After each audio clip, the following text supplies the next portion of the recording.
म चाहिँ अहिले एकदम बाटोमा छु होइन। अब जेब्रा क्रसिङमा यही मिडल अफ द रोड म चाहिँ आइसकेँ है हस्पिटल। ल यो त एक टेस्ट हान्छु म है।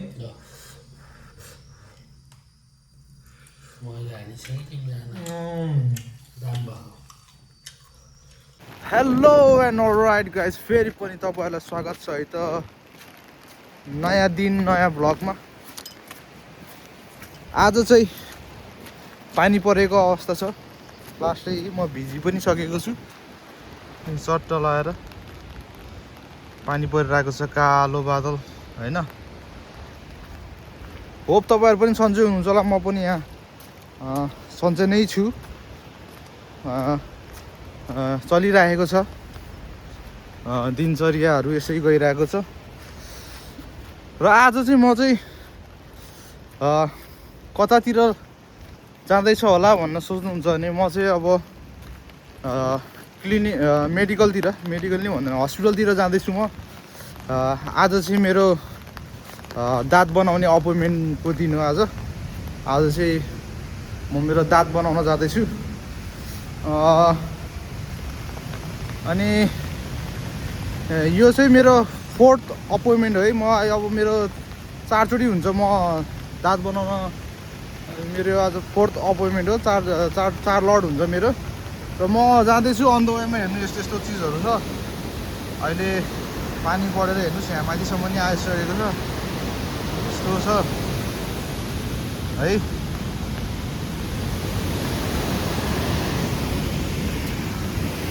त्यही हो, यो चाहिँ मेरो अहिले 4th 4 चोटि हुन्छ म अब दाँत बनाउन जानु लाग्यो। अब यही नै मेरो लास्ट अब अपोइन्टमेन्ट हुनेछ दाँतको लागि।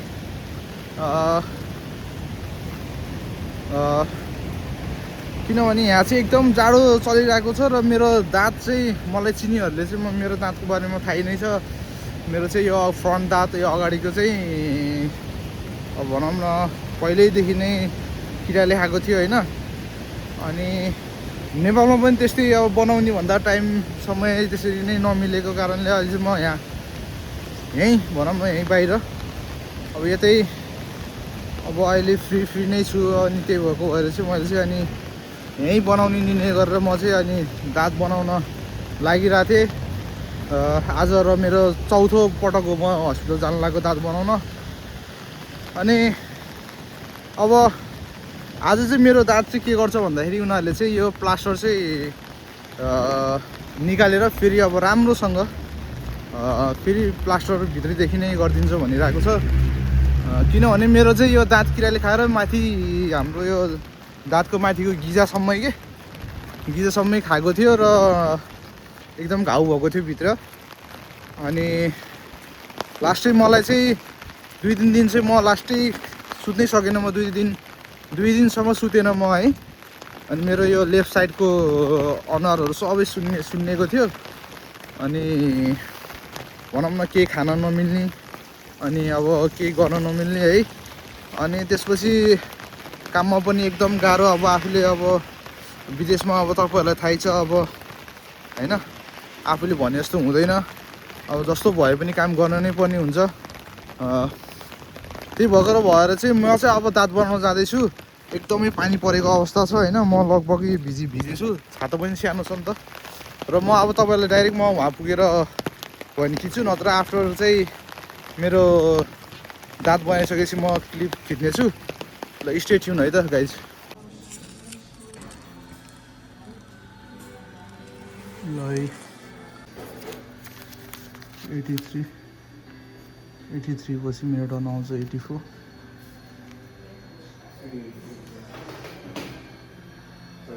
मेडिकल यस्तो चाहिँ मान्छेहरू छ। म चाहिँ अब मेरो टर्न पुग्दै बसेछु है। यहाँ दाँत बनाउने यहाँ अब 4th टाइम। अब म मेरो टर्न कुर्दैछु म।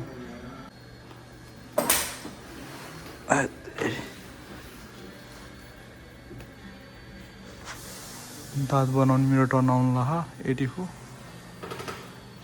अब यता यस्तै छ। हस्पिटल आइसकेको छु म। तपाईँहरूलाई अहिले मेरो दाँत बनाइसकेको छु है त।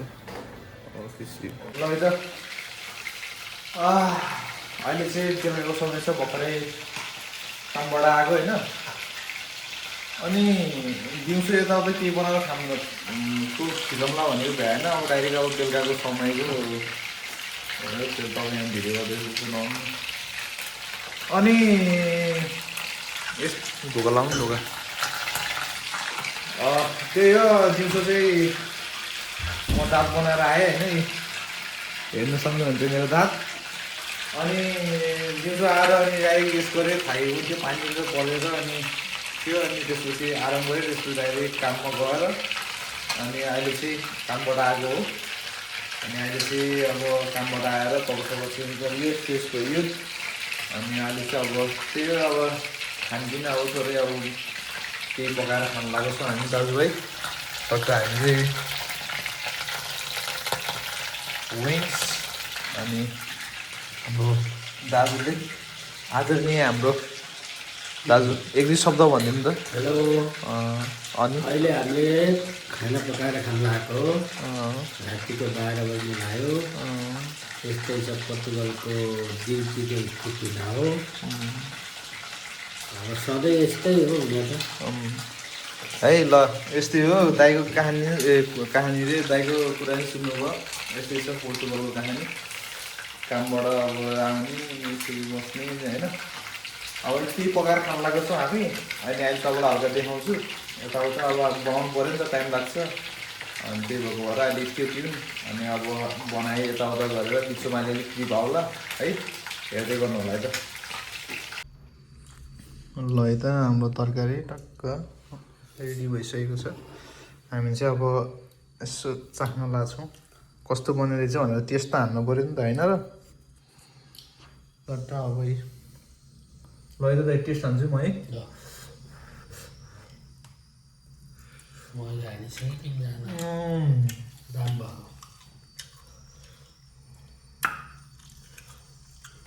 ठिक छ है त,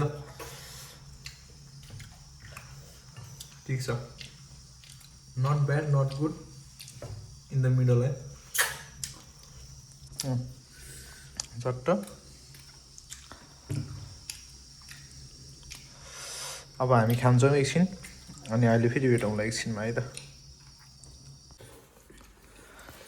ल है त अब हामी चाहिँ मिष्टान्न खान लाग्यो। हाम्रो वासुदेव दाईद्वारा निर्माणित कहानी होइन, रचेको कहानी अब यसरी सुरु भएको छ। यसरी नै अब हामी चाहिँ अब यसरी नै अब खाना खाँदैछौँ। अघि मैले के अरे भनिहालेको थिएँ तपाईँलाई, खाएर रिभ्यू दिन्छु। अब टक्क अब आजको भ्लग चाहिँ यति नै हुनेछ, किनभने अब सबै गर्दाखेरि लामै हुन्छ होला भ्लग होइन। लामो भन्दा ठिक्कको अब थोरै रिभ्यू दिन्छु अनि त्यसपछि आजको भ्लग यति नै हुनेछ। रिभ्यू दिन्छु है त म। टक्क अब हाम्रो वासुदेव दाइले बनाउनु भएको चट्ट दाल भात तरकारी चट्ट बनाएर यहाँ यस्तो मिष्टान्न बनाउनु भएको छ। यति माया गर्नुहुन्छ हाम्रो हामीलाई भाइहरूलाई। ल म यसरी खाएर हेर्छु है त, रिभ्यू दिन्छु है त। हाम्रो दाइ फेरि साइडमा हुनुहुन्छ, फेरि राम्रै दिनुपर्छ रिभ्यू। ल म दाइको बनाएर हाल्नु पर्थ्यो नि, दाइको त्यहाँ दाइले बनाएको भनेर। बब्बाल बनाएको है, मिठो भएछ। अब हामी चाहिँ खान्छौँ होइन। अब खाएको बेलामा धेरै बोल्नुहुन्न हुन्छ, त्यही भएर थ्याङ्क यू फर वाचिङ होइन। स्टे ट्युन, हामी खाइरहेको छौँ। हेरेर यसरी नै साथ दिनु होला, माया दिनु होला। बिस्तारै अब अर्को दिनको ब्लगमा भेटौँला। नेक्स्ट डे ब्लग होइन दाइ, के भन्ने रे, के भन्ने होइन, नेक्स्ट डेको ब्लग भन्ने होइन। नेक्स्ट डे भेटौँला, बाई ल, चाओ।